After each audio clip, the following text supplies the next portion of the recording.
Hello students, today's topic is regarding mobility, limitations of Ohm's law and carbon code resistors.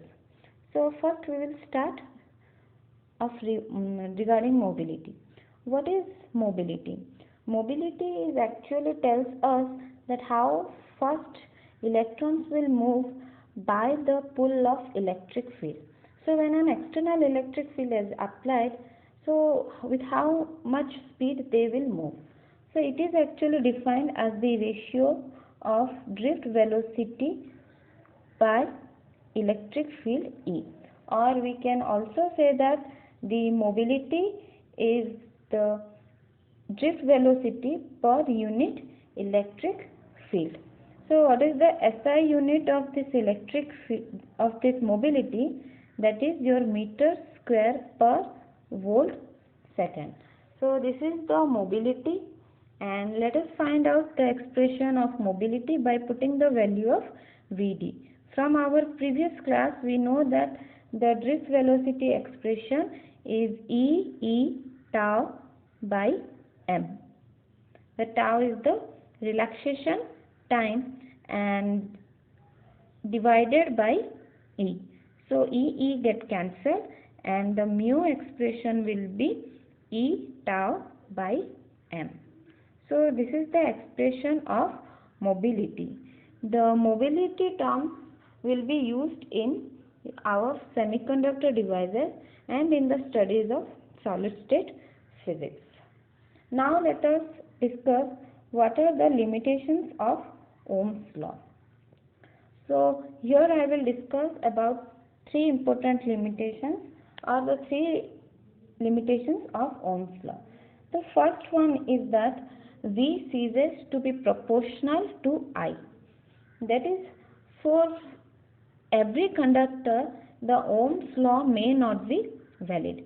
What is the Ohm's law? Now it is V proportional to I, but in few conductors it has been observed that the V doesn't proportional to I. That is, you can see in this diagram the dotted line actually represents the Ohm's law,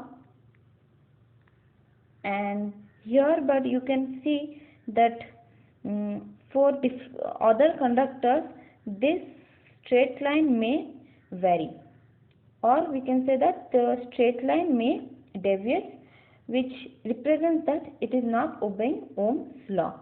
So here the dotted line is Ohm's, representing the validity of Ohm's law, whereas there are few conductors which doesn't obey the Ohm's law, and this case arises when temperature becomes high.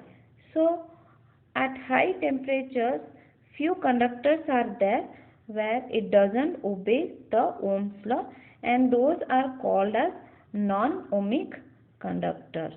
So we can say that the Ohm's law is obeyed by the ohmic conductors, and there are few conductors which doesn't obey the Ohm's law, especially at high temperature, and those are called non-ohmic conductors. So first one is that all the conductors doesn't obey the Ohm's law, so we can say that Ohm's law is not a universal law. Now the second limitation. What is the second limitation? It says that the relation between V and I, the relation between V and I depends on the sign of V. In other words, if I is the current for a certain V, then reversing the direction of V, keeping its magnitude fixed, does not produce a current of the same magnitude as in the opposite direction. Suppose I will take, this is for a diode, that is for a semiconductor. If I will take a semiconductor and connect it like this, whose voltage is V. Suppose the Vi characteristic curve follows this one. The V is in positive and I is also in a direction, and the graph is following this much value. But if I will change the terminals, suppose for the next interval I will make this one positive and this one negative, then the graph will follow this shape. So you can see that for the first case the graph is coming like this, but after changing the direction of the potential, the the graph nature changes. And you can see that at 0.2 volts the current is coming 1.5 ampere. Okay, within 0.2 volts it is giving a value of 1.5 milliampere when I connect the circuit like this. But by interchanging the terminals, we see that up to 2 volt the value doesn't reaches to 1.5. So we can say that by changing the direction or by changing the terminals, the Ohm's law is not valid. It is changing its nature. Third limitation is that, see, this is one kind of current voltage graph of a material, that is gallium arsenide. Here you can see that for different values of voltage, this is one voltage, this is one voltage, and for two different voltages same values of current is coming. Okay, for two different voltages we are getting the same value of current. That is, the relation between V and I is not unique. So there is more than one value of V for the same current I. So this is the another limitations of Ohm's law. So first one is V is not always proportional to I. Second one is by reversing the terminals or by reversing the direction of V, keeping its magnitude, it doesn't produce same current. And here we see that V and I is not unique. For a different values of V, we can get same values of current. Now let us discuss about some resistor, a special kind of resistor I am going to discuss, that is carbon core resistor.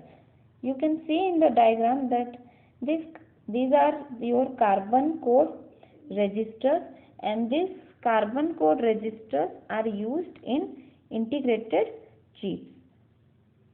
Since these carbon core resistors are compact, inexpensive, and it is taking a very small space, so it is found to use extensively in electronic circuits. So let us know how to find out the resistivity of a resistor. So these are the carbon core resistor, and why it is also called as carbon color code resistor. So why it is called as color code resistor? Because you can see here that the resistor is containing of different colors.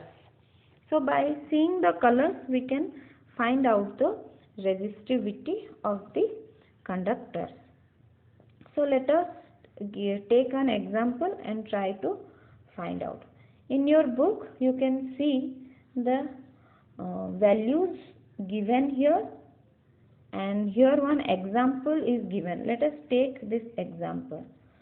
So in this example you can see, let me draw this example. So this carbon core resistor consists of, first one is your yellow color, second one is it is of violet color, and The third one is red one. Suppose it is red one, and the last one is of gold color.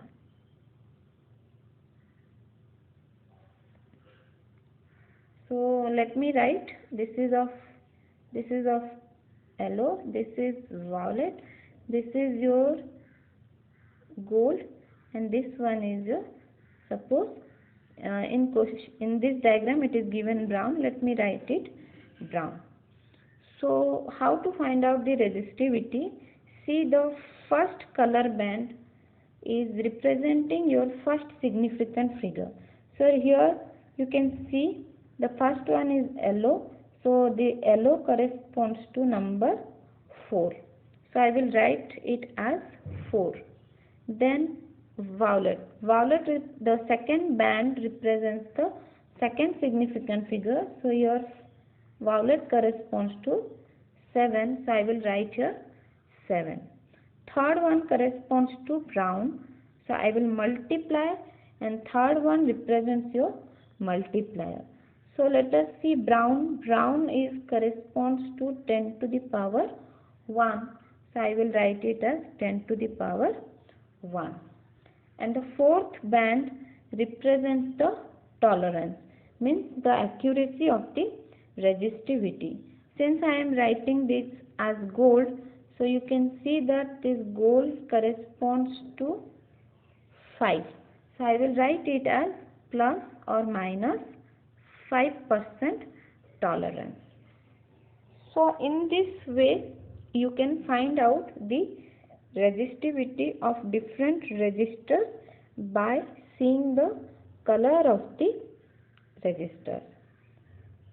This much is for today's class. So next class we will discuss about temperature dependence of resistivity.